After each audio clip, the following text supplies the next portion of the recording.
உங்கள் ஸ்க்ரோலிங்கில் அடிக்கடி கடந்து போகும் புர்கினா ஃபாசோவின் ஜனாதிபதி இப்ராஹிம் ட்ரோரே பற்றி தெரிந்து கொள்ள விரும்புகிறீங்களா? மண்ணுக்குள்ளேயே தங்கம் கொட்டி கிடக்கும் புர்கினா ஃபாசோ ஏன் இன்னும் வறுமையில் தவிக்கிறது தெரியுமா? ஒரு இராணுவ புரட்சி, ஒரு தீப்பிழம்பு பேச்சு என உலகையே திரும்பி பார்க்க வைத்த அந்த புர்கினா ஃபாசோவையும் அதன் தலைவர் இப்ராஹிம் ட்ரோரோவின் அசுர வளர்ச்சியையும் இந்த பதிவில் விரிவாக பேச போகிறோம். ஸ்கிப் பண்ணாமல் பாருங்கள். 2022ஆம் ஆண்டு செப்டம்பர் மாதம் 34 வயதில் இராணுவ புரட்சி மூலம் ஆட்சியை கைப்பற்றி கொண்ட உலகத்தின் இளம் தலைவர்களில் ஒருவர் இப்ராஹிம் ட்ரோரே. இராணுவ புரட்சி என்பது புர்கினா ஃபாசோவுக்கு ஒன்றும் புதிய விஷயம் அல்ல. நமக்கு காலையில் எழுந்தால் பல் துலக்குவது போலத்தான் அவர்களுக்கு இராணுவ புரட்சியும் கூட. 1960ஆம் ஆண்டு பிரான்சிடமிருந்து சுதந்திரம் அடைந்ததுக்கு பிறகு அந்த நாடு சந்தித்த 9வது புரட்சி அது. மக்களோ வழக்கம் போல இது பற்றியும் அலட்டி கொள்ளாமல் தங்களுடைய வேலைகளை பார்ப்பதற்காக புறப்படுகிறார்கள். ஆனால் அந்த தடவை புரட்சி என்பது 10ஓடு 11 அல்ல என்று சில நாட்களிலேயே புர்கினா ஃபாசோவுக்கு மட்டுமல்ல, ஆப்பிரிக்காவையும் தாண்டி முழு உலகத்துக்கும் புரிய தொடங்கியது. புர்கினா ஃபாசோ 2,74,000 சதுர கிலோமீட்டர் பரப்பளவை கொண்ட 23 மில்லியன் மக்களை கொண்ட ஒரு மேற்கு ஆப்பிரிக்க நாடு. இதன் எல்லைகள் வடமேற்கில் மாலி, வடகிழக்கில் நைஜர், தென்கிழக்கில் பெனின், தெற்கில் டோகா, கானா ஆகிய நாடுகள் பகிர்கின்றன. 63% முஸ்லிம்களும் 22% கிறிஸ்தவர்களையும் கொண்ட இந்த நாட்டுக்கு திகட்ட வளங்களை அள்ளி கொடுத்திருக்கிறது இயற்கை என்று சொல்லலாம். புதையல் எல்லாம் புர்கினா ஃபாசோவில் தோண்ட தேவையில்லை. ஏராளமாய் தங்கம் மண்ணுக்குள் புதையுண்டு கிடக்கிறது. வருடத்துக்கு 70 டொன் தங்கம், அதாவது 70,000 கிலோ தங்கத்தை உற்பத்தி செய்கிறது புர்கினா ஃபாசோ. தங்க ஏற்றுமதியால் கிடைக்கும் வருமானம் மட்டுமே அவர்களுடைய மொத்த தேசிய உற்பத்தியில் 10%. இந்த கதைகளை கேட்டால் புர்கினா ஃபாசோவில் போய் குடியேற தோன்றும் நமக்கு. சரி, இது தவிர மக்னீசியம், நாகம், லித்தியம், செம்பு, பாஸ்பேட் என்று கனிய வளங்களினுடைய வரிசை நீண்டு கொண்டே செல்லும். பக்கத்து நாடான நைஜர் அளவுக்கு இல்லை என்றாலும் கூட நாடெங்கும் அணு மின்சாரத்துக்கு பயன்படும் யுரேனியம் தாராளமாய் கொட்டி கிடக்கிறது. மேலும் வெள்ளை தங்கம் என்று சொல்லப்படக்கூடிய ஆடை உற்பத்திக்கு தேவையான பருத்தி உற்பத்தியில் ஆப்பிரிக்காவில் முதன்மை ஸ்தானத்தில் இருக்கிறது புர்கினா ஃபாசோ. இத்தனை வளங்களும் சிறப்புகளும் கொண்ட நாடு எண்ணெய் வளம் கொண்ட மத்திய கிழக்கு தேசங்களின் தரத்துக்கு நிகராக இருக்க வேண்டுமா இல்லையா? அங்கே வாழும் ஒவ்வொரு நபருமே தொட்டு தொட்டு பேசும் சுல்தான்களாக அல்லவா வாழ்ந்திருக்க வேண்டும்.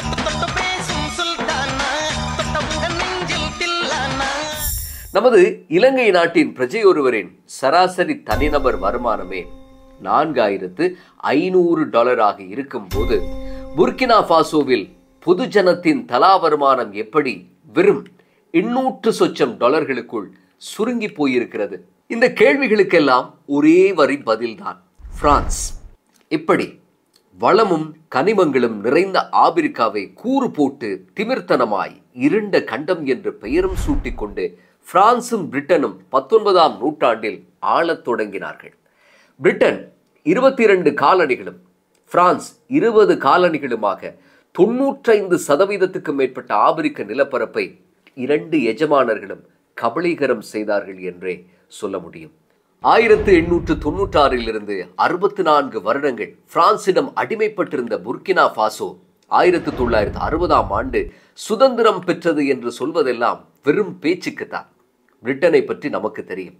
பிரிட்டனை போல சுதந்திரத்தை கொடுத்துவிட்டு இதோ இனி உண்பாடு என்றவாறு முழுசாய் கை கழுவி கொண்டு போவது போல பிரான்ஸ் என்றைக்கும் போவதில்லை.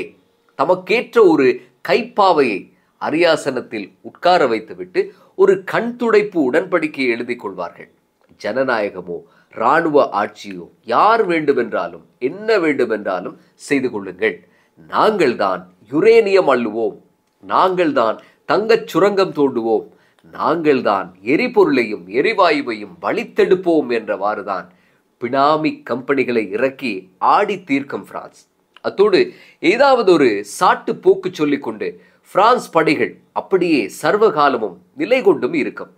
வரலாறு தெரிந்தவர்களுக்கு இதெல்லாம் நன்றாகவே தெரியும். ஆப்பிரிக்கா முழுக்க இதுதான் நடந்தது. அதாவது உத்தியோகபூர்வ அடிமை சாசன உறவு தீர்ந்து போனாலும் குறுக்கு வழியில் நாள் தவறாமல் டேட்டிங் உண்டு. என்ன செய்வார்கள் புர்கினா ஃபாசோ மக்கள்? என்ன செய்வார்கள் ஆப்பிரிக்க நாட்டுவாசிகள்? வளங்கள் இருப்பது உண்மைதான். ஆனால் அவற்றை பெற்றுக்கொள்ளும் தொழில்நுட்பமும் பணபலமும் பிரான்சிடம் தானே இருக்கிறது. விதியே என்று நொந்து கொண்டார்கள். ஆனால் ஆட்சியாளர்களோ பிரான்சுடன் டீல்களில் திளைத்து போயிருந்தார்கள். இப்படியெல்லாம் ஆப்பிரிக்க தேசங்கள் பிரான்சுக்கு கப்பம் கட்டி கொண்டிருந்த போது 1983ஆம் ஆண்டு புர்கினா ஃபாசோ வானில் ஒரு விடிவெள்ளி தோன்றியது என்று சொல்லலாம். தோமஸ் சங்காரா என்ற இராணுவ அதிகாரி புரட்சி செய்து ஆட்சியை கைப்பற்றுகிறார். அதுவரை புர்கினா ஃபாசோவின் பெயர் அப்ப வோல்டா என்று இருந்தது. அவர்தான் அதை ஊழலற்ற மக்களின் நிலம் என்று பொருள்படும் விதமாக புர்கினா ஃபாசோ என்று மாற்றினார். இடதுசாரி மற்றும் கம்யூனிஸ்ட் சித்தாந்த பின்புலம் கொண்ட சங்காரா தங்கச் சுரங்கங்கள் கனிய வளங்களை எல்லாம் தேசியமயமாக்க தொடங்கினார். அனைவருக்கும் இலவச கல்வி, வெளிநாட்டு நிதியுதவிகளை தவிர்த்தல், கடன்களை குறைத்தல், ஊழல் ஒழிப்பு, உள்நாட்டு உற்பத்திக்கு முக்கியத்துவம் என்று சொல்லி அவர் காட்டிய அதிரடியால் பிரான்ஸ் தடிமாறி போனது. ஆப்பிரிக்காவின் ஷேகுவாரா என்று ஒட்டுமொத்த ஆப்பிரிக்க மக்களும் கொண்டாடத் தொடங்கினார்கள் அவரை. ஆனால் பொற்காலங்களுக்கு எப்போதும் நீண்ட ஆயுள் கிடையாது தானே. 1987ஆம் ஆண்டு தோமஸ் சங்காரா படுகொலை செய்யப்படுகிறார். மீண்டும் பிரான்சின் ஏகாதிபத்தியத்துக்கு குடைபிடிக்கும் ஆட்சி அங்கே மலர்கிறது. இப்படி பிரான்சின் நலன்களுக்கு குந்தகம் விளைவிக்காத சமத்து பிள்ளைகள் மாறி மாறி ஆண்டு கொண்டிருந்தார்கள். பிரான்சின் பிராங்க் நாணயம் புழக்கத்தில் வந்தது. புர்கினா ஃபாசோவின் மொழியும் கலாச்சாரங்களும் மெல்லமாய் சாகத் தொடங்கின. ஓர் இனம் தழைத்து நிற்க அது பேசும் மொழியின் முக்கியத்துவத்தை பற்றி புதிதாய் சொல்ல தேவையில்லை. ஆப்பிரிக்காவின் பாரம்பரிய மொழிகளை எல்லாம் விழுங்கிக் கொண்டு பிரெஞ்சு அதன் அகல கால்களை தன் காலனி தேசங்கள் எங்கும் ஊன்றிக் கொண்டது. இப்படி என்னதான் பிரான்ஸ் காவல் தெய்வம் போல தன் படைகளை வைத்துக் கொண்டிருந்தாலும் 2014க்கு பிறகு புர்கினா ஃபாசோ உட்பட மேற்கு ஆப்பிரிக்க பிராந்தியம் ISS, பொகோ ஹராம் மற்றும் அல்-கைதா போன்ற பயங்கரவாத இயக்கங்களின் தொட்டிலாய் மாறிப்போனது. பிரான்சோ தன் வர்த்தகத்தில் மட்டுமே எப்போதும் போல குறியாக இருந்தது. 2022ஆம் ஆண்டில் இப்ராஹிம் ட்ரோரே ஆள வந்த போது தேசத்தின் 40 விதமான நிலம் இப்பயங்கரவாதிகளின் கட்டுப்பாட்டில் இருந்தது. இதேவேளை 2500 டன்கள் தங்க சேமிப்புடன் செழிப்பாய் விரட்டி கொண்டிருந்தது பிரான்ஸ்.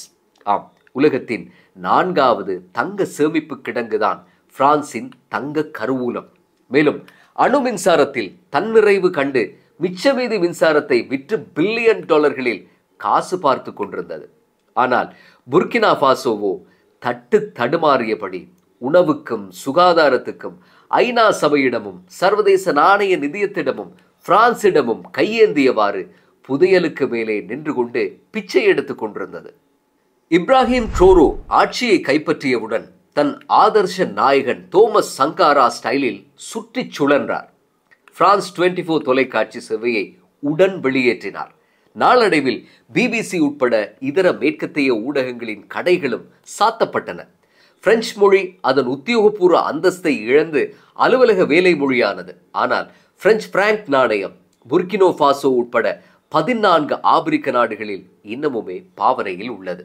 இதற்கு மாற்றீடாக பொது ஆப்பிரிக்க நாணயம் ஒன்றை பாவிப்பது சம்பந்தமாக ட்ரோரே மாலி, நைஜர் போன்ற தன் கூட்டாளி தேசங்களின் தலைவர்களுடன் முயன்று வருவதாக சொல்லப்படுகிறது. தங்கச் சுரங்கங்கள், கனியவள அகழ்வு ஆராய்ச்சி நிறுவனங்கள் பல தேசியமயமாகின. திமிரியவர்களுக்கு வரிகள் ஏற்றப்பட்டன. தாங்க முடியாத வெளிநாட்டு நிறுவனங்கள் தலையில் துண்டை போட்டபடி ஓடத் தொடங்கினார்கள். ஒரு வழியாக 2023ஆம் ஆண்டு பிரான்ஸ் படைகளும் கூட துரத்தி அடிக்கப்பட்டன. நாம் கடந்த 63 ஆண்டுகளாக பிரான்சின் உதவியை பெற்றுள்ளோம். ஆனாலும் நம் நாடு முன்னேறவில்லை. அந்த உதவிகள் நிறுத்தப்பட்டால் நாம் செத்துப் போய்விடப் போவதில்லை. மாறாக அது நம்மை தன்னம்பிக்கையுடன் செயல்பட வைக்கும் என்றார் இப்ராஹிம் ட்ரோரே. சரி, சர்வாதிகார கம்யூனிச வழி ஆட்சி நடத்தும் இப்ராஹிம் ட்ரோரே கடந்த 2.5 ஆண்டுகளில் என்ன சாதித்திருக்கிறார்? சமூக வலைத்தளங்களில் அவர் ஆப்பிரிக்காவையும் தாண்டி பல நாடுகளில் ஒரு வழிபாடு போல கொண்டாடப்படுவதும் வைரலாகிக் கொண்டிருக்கும் செய்திகளினதும் பின்புலம் என்ன? அது 2023ஆம் ஆண்டு ஜூலை மாதம் 28ஆம் தேதி சென்ட் பீட்டர்ஸ்பர்கில் ரஷ்ய ஆப்பிரிக்க உச்சி மாநாடு நடந்து கொண்டிருந்தது. இப்ராஹிம் ட்ரோரே உரையாற்றும் வரை உலகம் இந்த மாநாட்டை பற்றி பெரிதாக அலட்டிக் கொள்ளவில்லை, ஆர்வமில்லாமல் கவனித்துக் கொண்டிருந்தது. இப்ராஹிம் ட்ரோரேவின் முறை வந்தது. மைக் முன்னால் வந்து நின்றார் இப்ராஹிம் ட்ரோரே. ஆப்பிரிக்க நாடுகளின் தலைவர்களே, ஒன்றை புரிந்து கொள்ளுங்கள். வல்லரசு நாடுகள் நூல்களை இழுக்கும் போதெல்லாம் ஆடி காட்டும் பொம்மைகள் போல நடிக்காதீர்கள். ஆரம்பமே சரவெடியாய் இறங்கியது. ஒரு வேண்டத்தகாத நிசப்தம் மண்டபம் எங்கும் நிறைந்து கொள்ள தன் இஷ்டத்துக்கு பேசத் தொடங்கினார் ட்ரோரே. ஒரு அடிமை அவனுடைய விடுதலைக்காக அவனாகவே முன்வந்து எதிர்த்து போராட வேண்டும். அப்படி அல்லாத பட்சத்தில் நம்மால் விடாப்பிடியாய் அந்த அடிமைக்கு ஆதரவு வழங்க முடியாது. எங்கள் வளங்களை உறிஞ்சி குடித்த வல்லரசுகளுக்கு எதிராக இன்று இம்மக்கள் போராட முன் வந்திருக்கிறார்கள். ஐரோப்பா மக்கள் தம் நாட்டை பாதுகாக்க ஆயுதம் எடுத்தால் அவர்களை தேசியவாதிகள் என்று அழைக்கிறார்கள்.